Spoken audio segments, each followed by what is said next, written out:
What is up, y'all? Welcome back to episode 54 of That's No Moon Pod. Got a lot to talk about in this week's episode.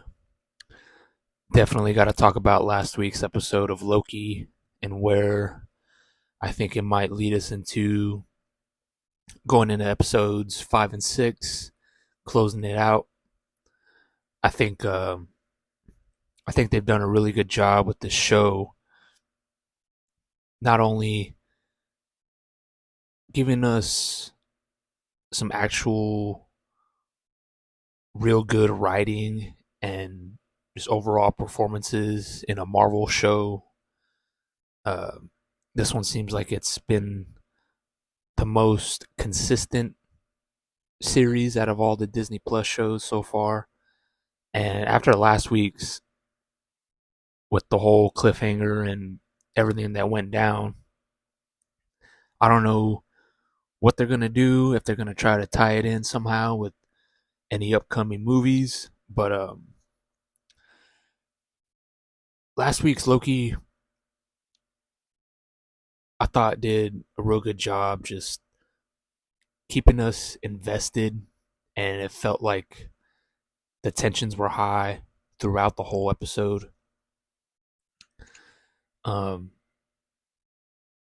just seeing Jonathan Majors fully commit into this whole Victor Timely role, and then just kind of seeing how crazy and sadistic Miss Minutes is and Ravonna Renslayer, and what they intend on doing to try to overthrow He Who Remains.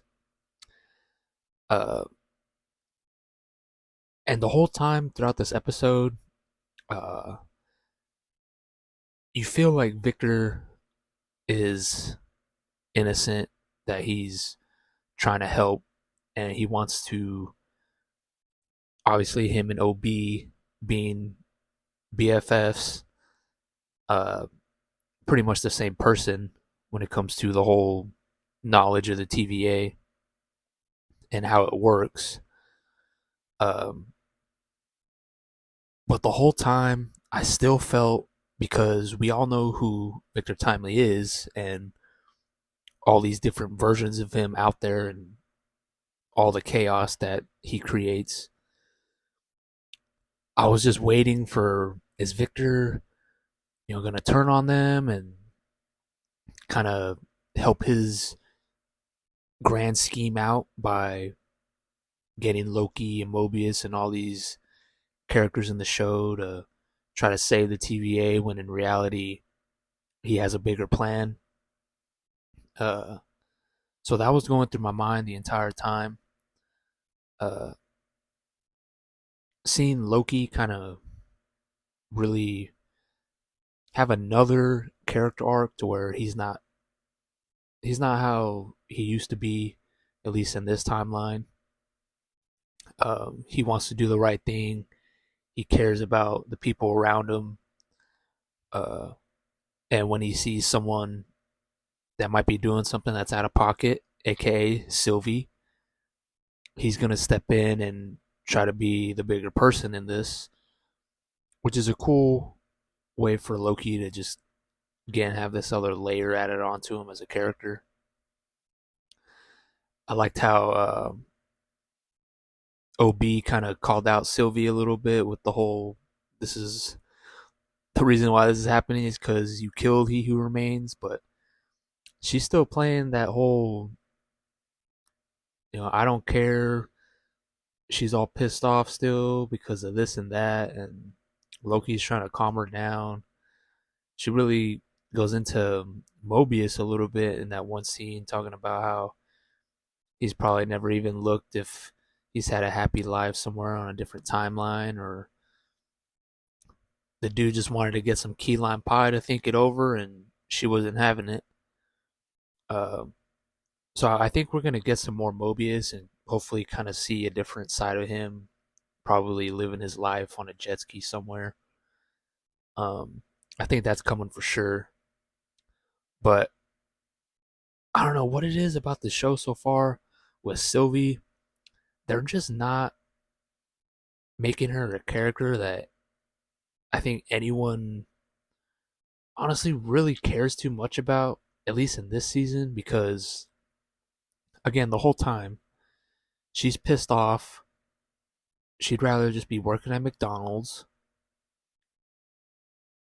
but all this happened because of what she did, and she's all just taking it out on everyone else, and everyone's just kind of letting her have it. But I don't know that I just kind of wish they would do something else with her, at least in the last two episodes, because so far she's not a likable character at all. And I think if that's the plan, if that's what they're going for, then they're succeeding. But I think they still got to find somehow to get her wrongdoings in season one and the cause of all this. Hopefully, she kind of has a moment to where she realizes all this and kind of takes it upon herself to really help the whole crew out and trying to fix this problem. But we'll see. I thought again the writing, the acting, the set designs, the cinematography, everything's just getting better as this whole season goes on. And talking about the cliffhanger, the the wow moment at the end where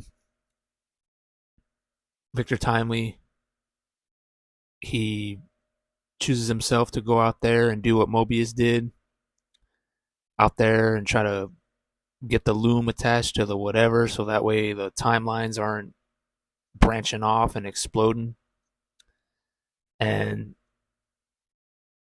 the whole time you're waiting, okay, I'm thinking he's gonna do something. I feel like that's gonna mess everything up. Like this is his bigger plan. But whenever he had that scene with the hot chocolate with that other TVA guard, where he eventually gets pruned by Brad, Brad who's now working for Renslayer and Miss Minutes. That whole scene was creepy with the when they were in the jail thing and they had Docs and her crew just get smushed by that cube like Loki was doing to Brad. And that whole scene where it leads into the hot chocolate scene with Victor and that TVA agent or guard, they had like that dripping noises going on after they just got smushed in the cube. And they don't show it at all, like nothing, them getting smushed. But you could hear like the drips kind of just sounds like it's going down a drain kind of. And they transition into the next scene with the hot chocolate dripping into the cup with Victor Timely, and I thought that was a real cool like just cinematography choice. Um, but again, leading into Victor going out with the loom and getting straight up spaghettied instantly, and everyone's just in shock because this dude just died, and now the timeline just explodes and you see it coming towards the TVA and they're all looking and then we get that closing shot of Loki and it's just coming towards them and that's where it ends. And it's like, what's gonna happen in episode 5?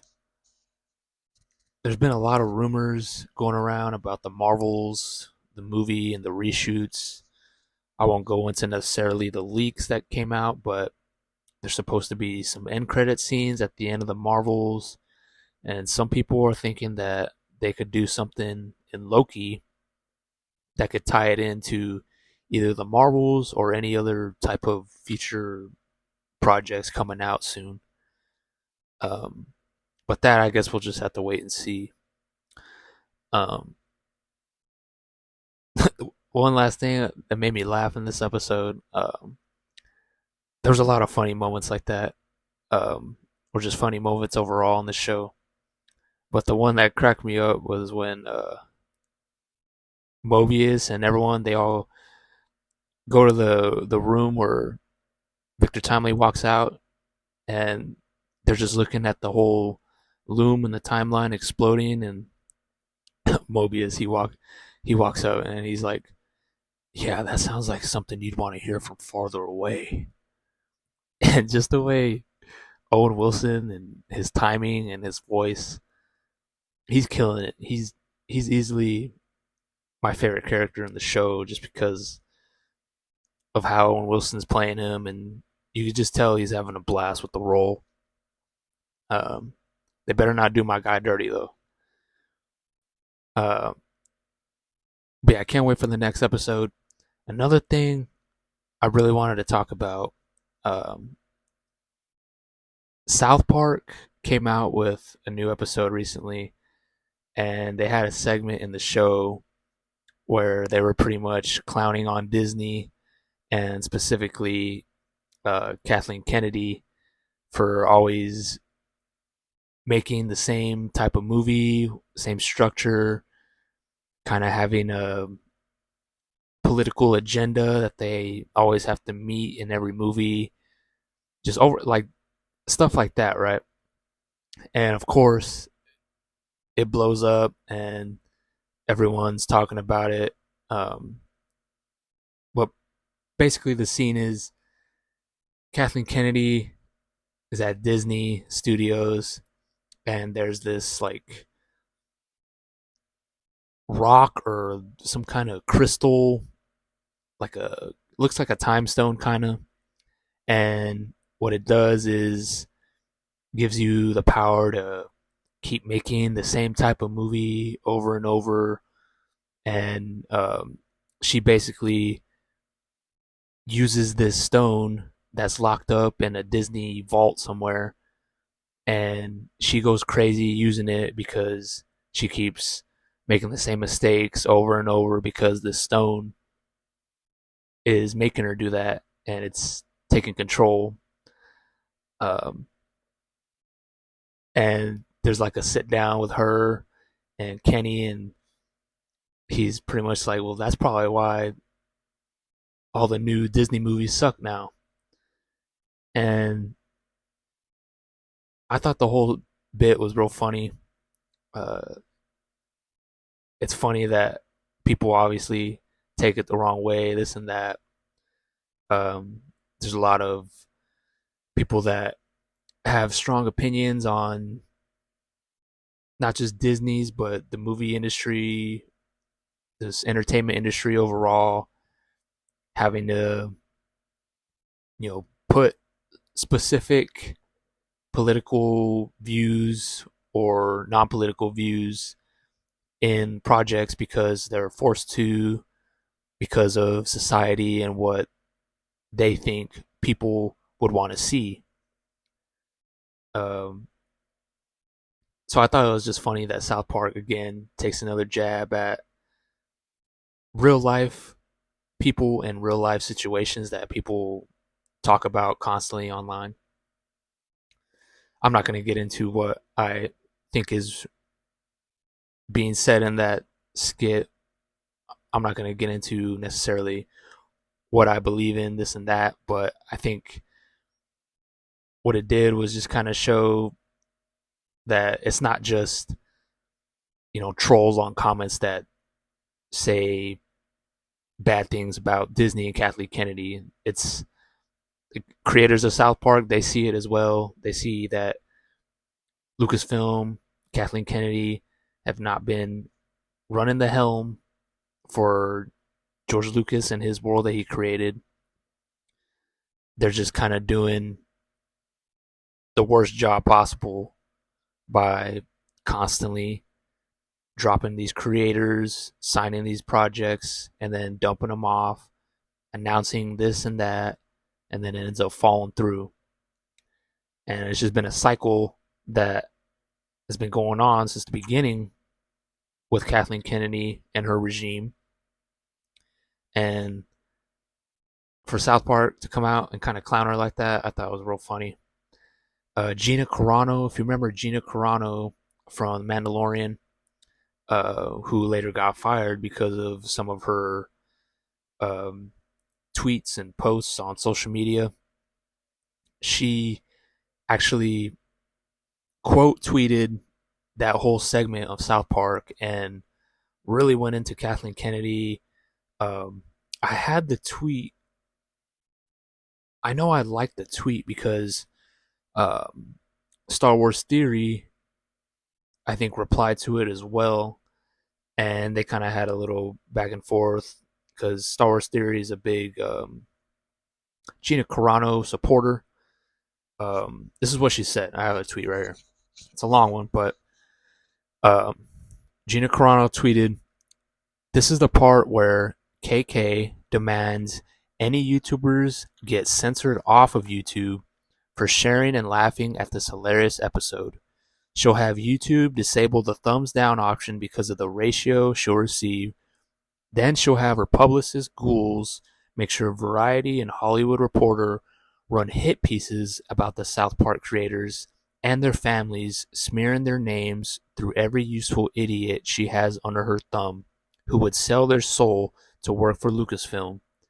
She'll activate her online mob to repeat the South Park creators are racist, bigots, transphobes, and demand the South Park creators publicly apologize by only using words she approves of. And finally, she'll demand they subject themselves to a re-education course of 45 people in the LG or in the LBGTQ community Zoom call to sit there and listen of how badly they got their feelings hurt all over a little boop of a South Park episode. But maybe, just maybe, the jig is up." That was a tweet by Gina Carano, again, quote tweeting the South Park Kathleen Kennedy skit on Twitter. And Star Wars Theory, he fully agreed. He replied with the Han Solo gif. And she definitely didn't hold back. At least she didn't use too many profanity language or anything like that. She kind of kept it as classy as she could. I'm sure she wanted to say other words in there, but um, I mean, she was on the inside. She was in the Mandalorian, so for her to come out and say this, um, she's definitely not working at Disney ever again. But um,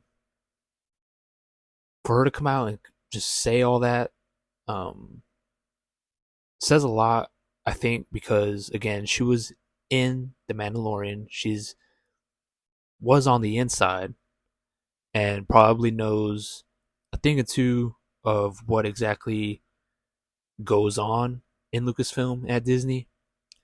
And I know we all know that there's these big companies, they have people that do that type of stuff. They go into comments, they delete comments, they try to ratio things out to put it in their favor because um, when fans are being toxic or non toxic, just giving their opinions but saying that it's bad, they don't want all that out.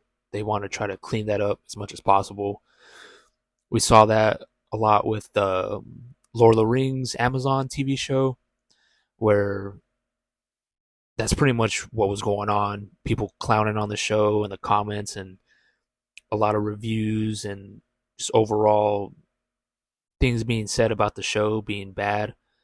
Um, I thought the show was okay, but Amazon or whoever, they went in and they try to make it seem as peachy as possible within the reviews and comments, which isn't reality. Um, and it sucks because, I mean, everyone should have their opinions, keep it as classy as possible. Um, but say what you want to say, just don't be hurtful, and just think about it before you type that, because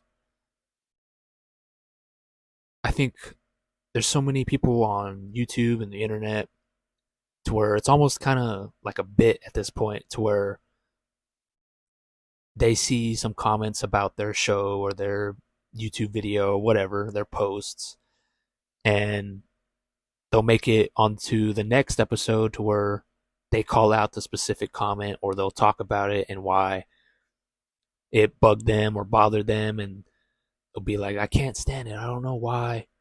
It drives me crazy that people can say something so stupid and blah blah blah. But when in reality, all that stuff doesn't matter. It shouldn't matter to you continuing to make your content, because that's going to happen regardless, and it happens to everyone. So for me, when I hear those types of things being said, um, I pay it no mind. I still will have my opinions and views on things, and that's that. Um, that's the way it should be. But Gina Carano, her tweeting all that out, again, that's her opinion, and I think, um, her having that inside info of being in there in Lucasfilm, again, it says a lot about the company and Kathleen Kennedy. I'm just hoping that something gets fixed, because this is going to continue to happen, and for the community, the Star Wars community, or just the whole nerd community in general, um, things got to change, because otherwise everyone's just going to keep continuing being at odds with each other. um, I don't know, but let me know what y'all think, because again, this whole Kathleen Kennedy thing kind of blew up over the weekend, and I got a kick out of it. Again, Loki episode 5 comes out on Thursday. I'm recording this on Halloween. Um, so happy Halloween to all of y'all. Hope y'all had a good one. Hope y'all stay safe. My birthday is next week. Um, so obviously I'm looking forward to that. And then season finale of Loki that same week. So I'm looking forward to everything that's coming up. Um, like, comment, subscribe. Go follow me on Snapchat if you like comic books. I'm posting comic books damn near every day. I literally got probably 100 on there right now of new releases that just drop. Um, all my links will be in the description. Again, like, comment, subscribe. Thanks again for tuning in, y'all. Much appreciated. Until next week, y'all stay safe, and I'll catch y'all on the flip. Peace.